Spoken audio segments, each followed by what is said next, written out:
Assalamualaikum warahmatullahi wabarakatuh. Perkenalkan, di sini saya Nuridayatul Utria dari PAI Desa Semester 6. Di sini saya akan menjelaskan hikmah puasa di bulan Ramadan. Sebelum itu, kita akan menjelaskan pengertian puasa. Nah, puasa menurut bahasa berarti menahan. Dan begitu pun puasa menurut istilah, artinya menahan diri dari hal-hal yang membatalkan puasa, dari terbitnya fajar hingga terbenamnya matahari. Yang selanjutnya kita akan membahas ketentuan puasa Ramadan. Yang pertama berdasarkan keterangan saksi bahwa dia telah melihat bulan. Yang kedua berdasarkan perhitungan ahli hisab. Yang ketiga akhir Sya'ban. Selanjutnya kita akan membahas syarat wajib puasa. Yang pertama, orang Islam balik atau dewasa ataupun orang yang mampu berpuasa. Yang kedua, berakal sehat. Nah, ini tadi kita bahas mampu berpuasa. Ini dalam hal orang itu bisa berpuasa seharian penuh tanpa ada rasa orang itu sedang sakit ataupun sedang perjalanan safar. Yang selanjutnya syarat sah puasa. Yang pertama, Islam. Yang kedua, mumayyiz. Yang ketiga, suci dari haid dan nifas. Yang keempat, pada waktu yang diperbolehkan puasa, yakni bulan Ramadan. Yang selanjutnya kita akan membahas rukun puasa. Yang pertama, niat. Niat itu menahan segala yang membatalkan puasa dari terbitnya fajar hingga terbenamnya matahari. Yang selanjutnya kita akan membahas hal-hal yang membatalkan puasa. Yang pertama, memasukkan sesuatu ke dalam mulut dengan sengaja. Yang kedua, melakukan jima di siang hari itu bagi orang yang sudah bersuami istri. Yang ketiga, muntah dengan sengaja. Yang keempat, keluar darah haid ataupun nifas. Nifas itu bagi orang yang sudah melahirkan. Yang selanjutnya, hilang akal ataupun orang gila. Yang selanjutnya yang terakhir, murtad atau keluar dari agama Islam. Yang selanjutnya kita akan membahas hal-hal yang merusak pahala puasa. Yang pertama, berkata dusta ataupun bohong. Yang kedua, ghibah, membicarakan aib orang lain.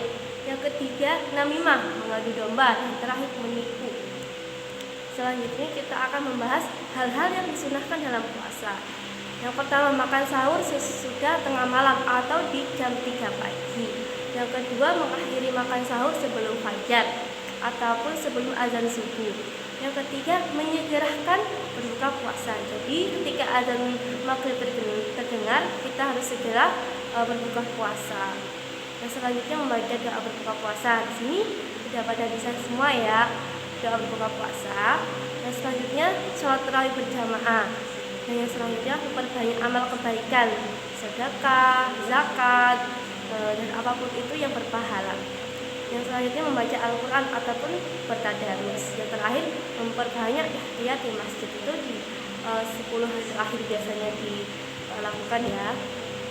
Yang selanjutnya orang yang boleh berbuka puasa. Yang pertama, ketika orang itu sakit. Dan yang kedua, musyafir ataupun orang yang sedang berperjalanan jauh dan dia tidak bisa berpuasa dan dia harus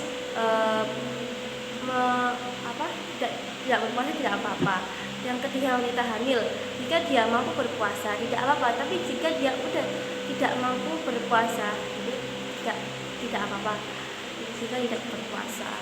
Nah, selanjutnya orang yang lanjut usia atau orang tua yang sudah tidak bisa berpuasa, tidak bisa menahan haus ataupun lapar di seharian mulai terbitnya fajar hingga terbenamnya matahari.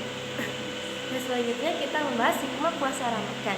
Yang pertama, ungkap rasa syukur kepada Allah atas nikmat-nikmatnya yang diberikan kepada kita. Yang selanjutnya, melatih kejujuran maupun tidak makan walaupun tidak ada yang melihat. Nah, ketika kita di rumah sendirian, kita bisa kita dalam keadaan berpuasa, kita bisa tidak berpuasa saat itu karena tidak ada orang. Tapi ingat, Allah Maha melihat, jadi kita tidak boleh sembarangan berbuka karena kita mempunyai Allah yang Maha melihat. Yang ketiga, menanam rasa kasih sayang. Dan yang keempat, melatih fisik dan jiwa seseorang menjadi lebih baik. Yang selanjutnya dapat menyembuhkan penyakit. Dan yang terakhir, membuat manusia selalu mengingat Allah. Di dalam Al-Quran ada perintah berpuasa di dalam surat Al-Baqarah ayat 183 yang artinya, hai orang-orang yang beriman, diwajibkan atas kamu berpuasa sebagaimana diwajibkan atas orang-orang sebelum kamu. Nah, sampai di sini pembahasan materi kita. Kurang lebihnya saya mohon maaf, saya akhiri. Wassalamualaikum warahmatullahi wabarakatuh.